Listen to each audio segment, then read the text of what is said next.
parti d'un constat commun entre enseignants de la lumière naturelle dans les écoles d'architecture en France. On a constaté la difficulté d'articuler des valeurs qualitatives et quantitatives autour de la lumière naturelle pour les enseigner. Et malgré le fait qu'on considère que l'enseignement de la lumière naturelle est primordial dans les écoles d'architecture, et ce pour plusieurs raisons. Tout d'abord parce que la lumière naturelle va porter des valeurs qui sont affectives et culturelles et qui participent aux qualités des espaces intérieurs. D'ailleurs, de nombreux architectes s'en saisissent pour rythmer des parcours, pour émouvoir, pour révéler des volumes par exemple. On sait aussi que la lumière naturelle est un des principaux facteurs d'influence de la perception et de l'humeur des occupants dans un espace. Ça a été démontré par de précédents travaux qui évaluent le comportement et les sensations des personnes en fonction des conditions lumineuses dans un espace intérieur.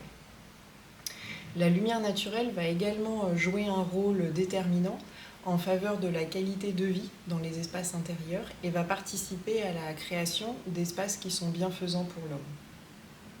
Et puis l'autre raison, bien sûr, ça va être la diminution des dépenses énergétiques des bâtiments. Au même titre que l'isolation de l'enveloppe bâtie, les choix des systèmes de production de chaleur comme le chauffage ou encore la mise en œuvre de matériaux employés, la maîtrise des flux lumineux naturels va permettre de favoriser le captage solaire en hiver, par exemple, et de limiter l'utilisation de l'éclairage électrique, ce qui joue en faveur d'une meilleure performance énergétique des bâtiments.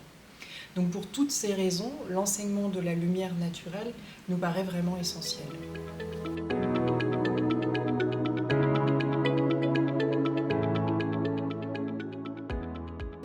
Aujourd'hui, il existe déjà des indicateurs pour l'appréciation de l'éclairage naturel dans les espaces intérieurs, mais ils sont assez difficiles à appréhender auprès notamment des publics non initiés, comme c'est le cas des étudiants, parce qu'ils ne permettent pas d'articuler les dimensions qualitatives et quantitatives de la lumière naturelle qui sont pourtant nécessaires à la prise de décision au moment de la conception architecturale.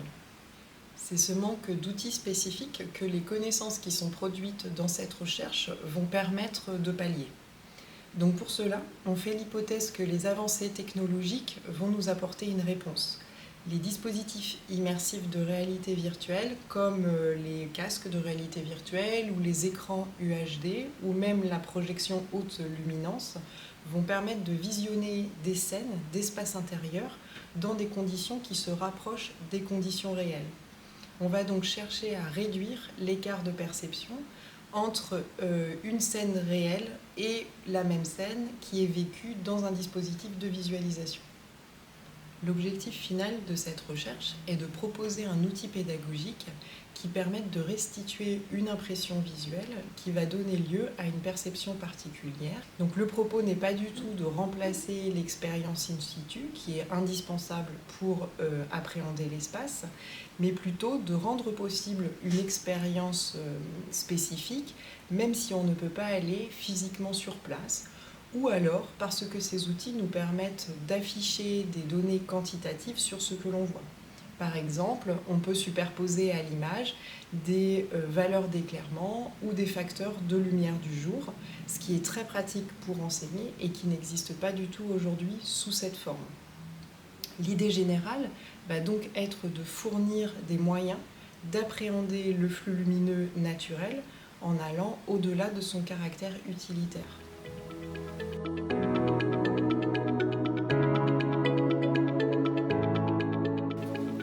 Cette recherche se développe selon une démarche interdisciplinaire qui va combiner des méthodes qui sont issues des sciences humaines et sociales, l'architecture et la perception visuelle, avec des méthodes qui sont issues des sciences de l'ingénieur, donc l'éclairagisme et l'informatique graphique. La méthode qu'on envisage pour mener à bien cette recherche comporte plusieurs étapes qui sont successives ou qui sont menées en parallèle.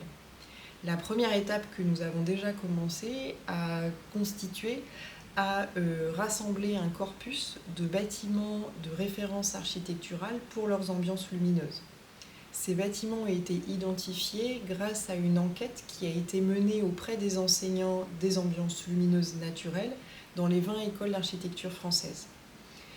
On va ensuite réaliser des diagnostics dans ces bâtiments identifiés qui vont nous permettre de rassembler des informations sur les perceptions des usagers dans ces bâtiments, sur des mesures d'éclairement qui ont aussi été effectuées dans les bâtiments et avec des captations photographiques. Il s'agit ainsi de mettre en forme des scénarios pédagogiques qui correspondent aux compétences qui sont visées par les enseignements autour de la lumière naturelle. On a donc un défi pédagogique à relever.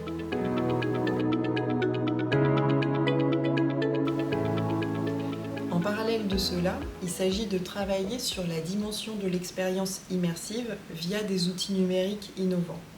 Donc l'avancée scientifique ici consiste à définir et à reproduire la fidélité perceptuelle, c'est-à-dire à s'approcher de l'expérience sensible par rapport aux situations réelles. Donc cela permettra de comprendre par la vision, plutôt que par la théorie, quels sont les différents effets des divers paramètres d'ambiance lumineuse, comme par exemple l'uniformité, mais aussi les contrastes, les couleurs ou encore les matières.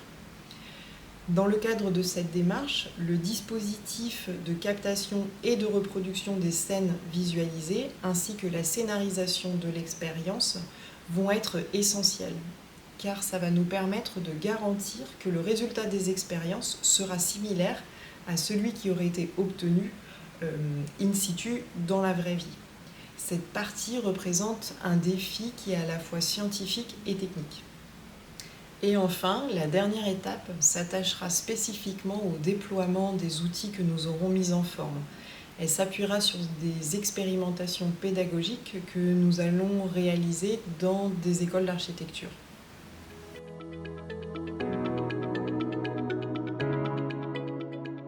On envisage d'alimenter l'outil pédagogique que nous aurons mis en forme avec d'autres références architecturales de manière à élargir le nombre de références que nous pourrons visionner sur les différents supports de visualisation. L'idée est de faire découvrir des ambiances architecturales lumineuses les plus hétérogènes possibles et inédites.